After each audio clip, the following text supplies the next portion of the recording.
Assam Veterinary Recruitment 2025 ইয়াত 445টা veterinary field এছিষ্টেণ্টৰ পোষ্ট মুকলি হৈ আছে animal husbandry and veterinary department Assam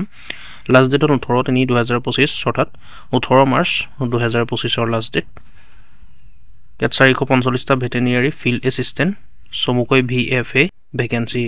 মুকলি হৈ আছে যিসকল ইণ্টাৰেষ্টেড হয় যিসকল এলিজিবল হয় সেইসকলে এপ্লাই কৰিব পাৰিব Assam veterinary recruitment 2025 name of post veterinary field assistant VFA total post 445টা মুকলি হৈ আছে কেটেগৰী ওয়াইজ ভেকেন্সি ভাগ কৰা হৈছে আনৰিজাৰ্ভৰ কাৰণে আছে 258টা পোষ্ট OBC MOBC কাৰণে 100টা পোষ্ট আছে STB কাৰণে 41টা SC কাৰণে 32টা আৰু STH কাৰণে 14টা পোষ্ট মুকলি হৈ আছে মানে পে কৰা হ'ব অৰ্থাৎ প্ৰতি মাহে দৰমহা দিয়া হ'ব 14000 টকা পৰা 70000 টকা লৈকে হ'ব দৰমহা প্লাস গ্ৰেড পে থাকিব 6200 টকা আৰু লগতে অন্যান্য এলাউন্সেসও থাকিব সৰকাৰী ৰুল অনুসৰি এলিজিবিলিটি ক্ৰাইটেৰিয়া সমূহ চাই লওক eligibility criteria of Assam veterinary recruitment ইয়াৰ কাৰণে এজ লিমিট বিচৰা হৈছে 18 বছৰৰ পৰা আপোনালোকে 40 বছৰৰ ভিতৰত হলে এপ্লাই কৰিব পাৰিব ইয়াৰ কাৰণে এজ ৰিলেক্সেশ্যনো দিয়া হ'ব SC ST কাৰণে 5 বছৰ OBC MOBC কাৰণে 3 বছৰ এজ ৰিলেক্সেশ্যন দিয়া হ'ব এডুকেশ্যনেল কোৱালিফিকেশ্যন বিচৰা হৈছে হাই সেকেন্ডাৰী পাছ কৰিব লাগিব সায়েন্স ষ্ট্ৰীমৰ পৰা যিসকলে সায়েন্স ষ্ট্ৰীমৰ পৰা পাছ কৰিছে হাই সেকেন্ডাৰীত সেইসকলে এপ্লাই কৰিব পাৰিব লগত বায়োলজি থাকিব লাগিব আৰু এলিমেন্টাৰী নলেজ ভেটেৰিনাৰী সায়েন্স 1 ইয়াৰ ট্ৰেইনিং কোৰ্স এবছৰীয়া কোৰ্স কৰা হ'ব লাগিব recognise school of veterinary science and animal husbandry establish by the government of Assam Ghungoor Silchar ঘুংগুৰৰ পৰা এবছৰীয়া কোৰ্স কৰা হ'ব লাগিব ভেটেৰিনাৰী সায়েন্সৰ ওপৰত তেতিয়াহে আপোনালোকে এপ্লাই কৰিব পাৰিব লগতে হাই সেকেন্ডাৰী পাছ সায়েন্স ষ্ট্ৰীমৰ পৰা পাছ কৰা হ'ব লাগিব লগত বায়োলজি সাবজেক্টটো থাকিব লাগিব ইয়াৰ কাৰণে ফিজিক্যালি ষ্টেণ্ডাৰ্ড বিচৰা হৈছে মানে চমুকৈ ক'বলৈ হ'লে সাউন্ড মানে মাত ভাল লাগিব ক'ব পৰা হ'ব লাগিব ভয়েস ভাল লাগিব হেল্থ থাকিব লাগিব মেন্টালিটি থাকিব লাগিব ফিজিক্যালি থাকিব লাগিব ভালকে আৰু ফ্ৰী অৰ্গেনিক ডিফেক্ট কোনো বডিত মানে ডিফেক্ট থাকিব নালাগিব মানে সম্পূৰ্ণ বেমাৰৰ পৰা মুক্ত হ'ব লাগিব এনেকুৱা ধৰণৰ ফিজিক্যালি ষ্টেণ্ডাৰ্ডটো আপোনালোকে নিশ্চয় জানে এনেকুৱা ধৰণৰ থাকিব লাগিব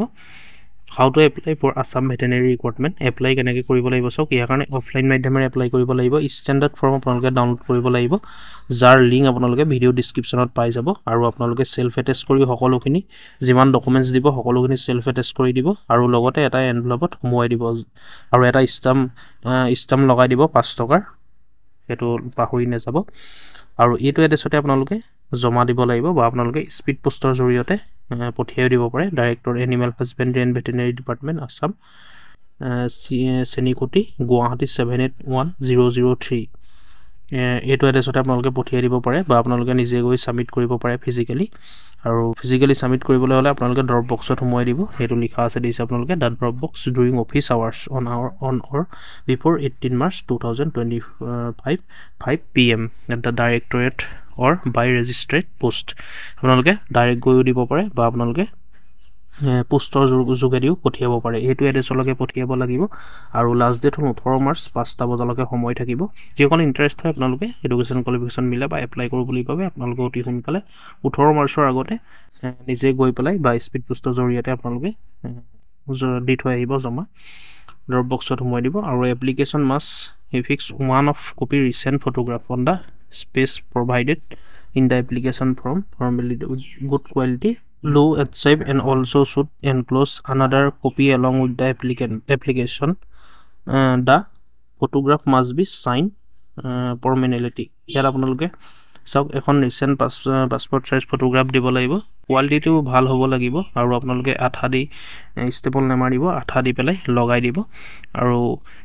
যিবিলাক মানে ডকুমেন্টস দিব তাতে আঠা দি লগাই দিব ফৰ্মখনৰ লগত তো অপচনত বিশেষ একো নাই খালি আপোনালোকে যিখিনি সাৰ্টিফিকেট দিয়ে সেইখিনি অৰিজিনেল জেৰক্স কপি হ'ব লাগিব হেতু মনত ৰাখিব ফলছ যাতে নহয় Important dates of Assam Veterinary Department Recruitment 2024 starting date hol 3rd March 2024 25 আৰু লাষ্ট ডেট হল সাবমিট কৰা 18 মাৰ্চ 2025 5টা বজালৈকে মই যেটো কৈছো আৰু ইয়াৰ কাৰণে আপোনালোকে যেটো অফলাইন মাধ্যমেৰে এপ্লাই কৰিব লাগিব ইয়াৰ কাৰণে এপ্লিকেশ্যন ফৰ্ম আপোনালোকে ভিডিও ডেসক্ৰিপচনৰ পৰা ডাউনলোড কৰি ল'ব লিংক দিয়া থাকিব এডভাৰটাইজমেন্ট ডিটেইলছ অফিচিয়েল ওয়েবসাইট সকলোখিনি ভিজিট কৰিব ভিডিও ডেসক্ৰিপচনত উপলব্ধ থাকিব যিসকল ইন্টাৰেষ্ট হয় এডুকেশ্যন কোৱালিফিকেশ্যন মিলে বা এপ্লাই কৰিব বুলি ভাবে আপোনালোকে 18 মাৰ্চৰ আগতে অতি সোনকালে এপ্লাই কৰি দিব লাষ্ট ডেট 18 মাৰ্চ আছে 5টা বজালৈকে সময় আছে গতিকে ভিডিওটো ইমানেই আছিলে বন্ধুসকল ভিডিওটো শেয়াৰ কৰিব ভিডিওটো লাইক কৰিব আৰু কিবা যদি এতিয়াও কনফিউজ হৈ আছে বা কিবা সুধিবলগীয়া আপোনালোকৰ এতিয়াও আছে তেন্তে কমেণ্ট কৰি নিশ্চয় জনাব আৰু এনেকুৱা আপডেটবোৰ পাই থাকিবলৈ আমাৰ ইউটিউব চেনেলটো ছাবস্ক্ৰাইব কৰি ল'ব। ধন্যবাদ।